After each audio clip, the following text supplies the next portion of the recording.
عطا محمد نور له طالبانو ملاتړ اعلان کړ. د جمعیت اسلامي ګوند یوې برخې مشر عطا محمد نور وایي اوس مهال په افغانستان کې د جګړې مخالف دی او په افغانستان کې د اسلامي امارت له حکومت غواړي چې خبرو ته ورسره کینی. ښاغلي نور دغه څرګندونې د افغانستان د ژغورنې ملي مقاومت شورا په نامه د یوې ټلوالې په انلاین غونډه کې کولې. دغه غونډه کې د مارشال دوستم، محمد محقق او یونس قانوني په ګډون ګڼو پخوانیو چارواکو ګډون کړی و. عطا محمد نور چې دغه شورا د رهبرۍ غړی دی وایي نه غواړو د مطبوعاتي شهرت لپاره جګړه وکړو. د نوموړي په ټکو جګړه هغه وخت ګټه کوي چې مدیریت یې وکړی شو. خو ښاغلی نور دا هم وایي د هغو ډلو ستاینه کوي چې ځینې وخت په افغانستان کې دننه د بریدونو راپورټونه ورکوي.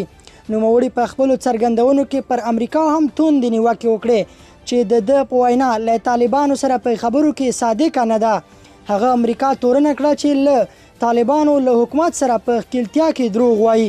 د افغانستان لپاره د امریکا ځانګړي استازي ټام ویس تېره میاشت له بي بي سي پښتو سره په ځانګړي مرکه کې ټینګار کړی و چې د طالبانو په ګډون د افغانستان له ټولو اړخونو سره ښکیلتیا ته ژمن ده.